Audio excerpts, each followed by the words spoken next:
I'm Nick Santorinas. I brought the Minion project. They're Carl and Stuart. They're just because I like the Minions. That's something I enjoy.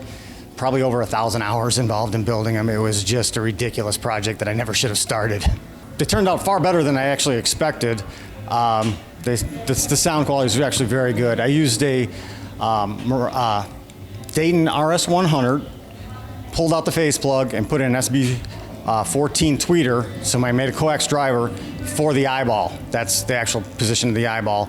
And then inside is an internal bandpass using a Dayton DES135, and the port is in the rear. You got me, man. They're kind of like a desktop type speaker, a little bit big for that, but I can't part with them now. It's, there's just too much involved. Just the crazy construction and PVC pipe for the body and fiberglass for the head dome. There's MDF dividers in it wrapped in fiberglass. Just a ton of different materials. I got 100 hours probably in sewing up the pants. I don't know how to sew, but trial and error got me there. My name is Paul Graves. My project was Supernova Minimus. It's a reworked 1980s realistic speaker. One of the speakers that I had as a child, my first real speaker, took a pair of those, cut out the baffle, and rebaffled it, making it into a modern speaker with a new driver, new drivers, new tweeter. The design was driven by a competition in Indiana, Indiana 2019. There was a minimalist crossover requirement in there. So we had no more than 5 components that we could use in the crossover, and that drove which speakers I chose to select and put into this so they would work well together without a lot of filtering network to make them work. I knew I had a half cubic foot. The cabinet itself, being built in the 80s, was a little thin, so after it was cut open, it was reinforced a bit with some bracing to bring it up to modern standards. And then it was just a hunt of what woofers would work in that amount of space. So modeled all kinds of woofers in that amount of space with a tuning, and trying to balance that with what didn't have a lot of nasty breakup or anything to deal with in a crossover. That's what landed on the RS180, because it's a nice smooth roll off at top. It modeled down to 60 hertz or so, just theoretically. And in reality, it actually ended up much better. I tuned it a little bit low, and it easily hits 40 hertz. Little softer on the low end, kind of an extended bass shelf alignment, if you would call it that. But it lets it do really well without a subwoofer. I like bass, so I tend to shelve up the bass control on the receiver a little bit to compensate for the slow roll off, and then they're fantastic by themselves. Okay, my name is Ben Schaefer. They know me as Wolf on the forums. You've probably seen me already in one of these before. I had a little 3-way I brought this year I call Purveyor. It provides everything that's required or necessary, at least in my eyes. Distortion is very low. They'll take quite a bit of power, and the drivers are inexpensive, all shoved into a 1/4 cubic foot box. It was meant to be easy to assemble. Everything is surface mounted except for the tweeter. Crossovers are at 650 and 5,000 hertz. Net sensitivity is 82 dB. And there's a 1-liter chamber that is triangular in fashion so that the passive radiator will fit on the back side of the box. Otherwise, it won't be tuned low enough to get any kind of bass response out of it. 6 liters is hard to get bass out of any driver, but this 5 1/4 does the job very well. It's a Peerless 830-945. The mid is one of the poly-coated glass fiber mids from Dayton Audio, the PC83-4, and the tweeter is a DSN 25F-4. I used those in a previous project, and I really like the results. All the drivers have a short turn of some sort. The tweeter and the mid both have a copper cap. The woofer has an aluminum shorting ring. All in, drivers were somewhere around $169, which is not that much money. But the performance says a lot more than what the design is capable of.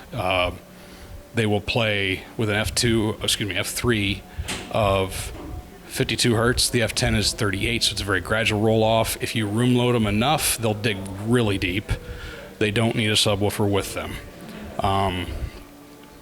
Very dynamic, very punchy, and very, very clean. I'm very happy with the results. Hi, my name is John Hollander. Today I brought the LR Mains speaker design to the Parts Express design competition.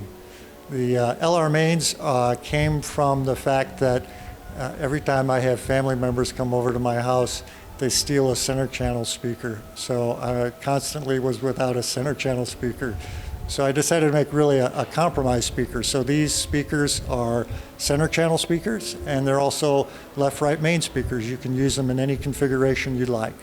That arrangement meant that the speaker itself had certain constraints. So it couldn't be any bigger than a typical amplifier, so it's 5 inches by 19 inches. The ports had to be on the front, and because of the limitations of the size, you just couldn't get a really big woofer in that. So the compromise is it doesn't go very low, really needs a subwoofer. So the F3 is about 55 on that. My name is Paul Kettinger. The name of the project is the Duetta. Well, all I do is transmission lines, so it's going to be a transmission line, for me at least, regardless. And I wanted to see how much I could get out of a fairly small enclosure, even though it's a floor stander. It's less than a cubic foot. And I decided to use all Dayton audio components, drivers and crossover components, including binding posts. And I wanted to see how much I could get out of it. And I didn't try to reach 20 hertz or anything like that, but reasonable for most music. And it ends up with an F3 of about 37, 38 hertz. And as usual, Dan Newbecker designed the crossover for me. I did the cabinet design and build. It's form and function. It's a tapered transmission line, which is also mass loaded. So in a line that's not tapered, the length of the line, physical length, determines its quarter wave resonant frequencies, what you use to tune a transmission line with. When the line is tapered, though, negatively, its effective length is longer than its physical length. So my 37.5-inch long line is really 70 inches long electronically or acoustically. So it generates a quarter wave resonant frequency that's a lot lower.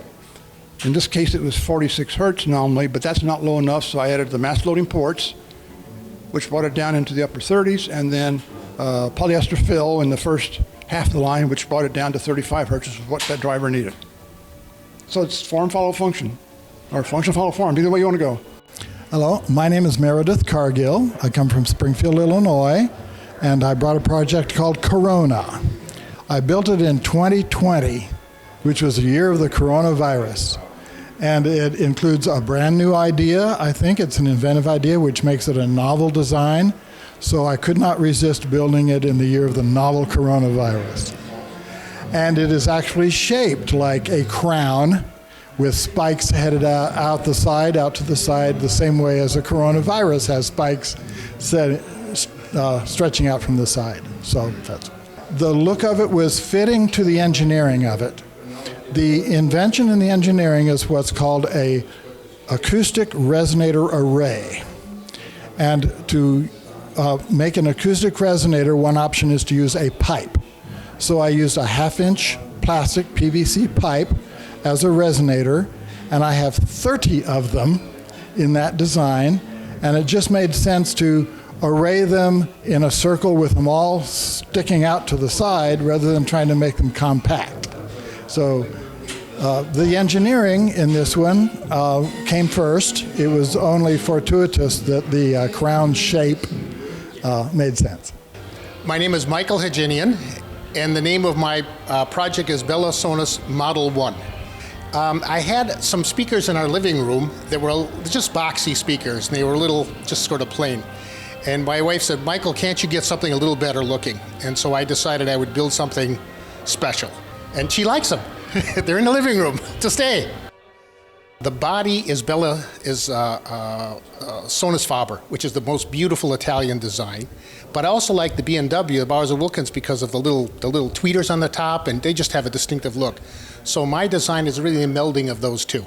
There's two woofers, they're Goldwood, and there's a mid-range, that's a silver flute, and then the tweeter is a hi-fi. And I used a standard crossover, and I modified a little bit with some different capacitors to lower the frequency a little bit between the mid and the tweeter. They look good, and they sound good, they're a keeper. My name is Sean Kipka, and the name of my project is the Peerless Uncubed. back in 2016, in the under $200 category, I had a speaker win in that category, which I figured was kind of an underdog at the time. And so since then, I've been trying to think about how can I build a speaker that sounds better than that one for under $200. And so I basically did it, and it uses the same woofer, different tweeter and mid-range and all that, but it's just always every project you learn something from, and then you apply that knowledge to the next one, and so every project just gets continually better. Mostly what made them better is I was going with an omnidirectional design on my previous speakers, and I wasn't really getting as smooth of a frequency response in the mid-range that I really needed to really get that really, that real realism that we need. And I just needed to go to a three-way to do it and still get good high-end dispersion. I mean, the 7-inch woofer and the 1-inch tweeter type speakers have been done so many times that you can almost predict what they're going to sound like, before they start, unless somebody's doing something really different with the crossovers or they're using some exotic drivers of some sort, maybe. But going to a three-way and a speaker that's only got a 6.5-inch woofer is not done that often, even in the commercial offerings. I think a few years ago, Polk had one. I think it even probably used the same mid-range and tweeter that I'm actually using. They might have been buying them from Peerless, or they were buying them from some Chinese mock-off, but I think they've discontinued that speaker since. So there's just not that many three-way speakers that are bookshelf. Sony has one that uses like a 1/2-inch dome tweeter and then a 1-inch dome mid-range, and then a 6-inch woofer, but otherwise they're not that common, and I don't see really why.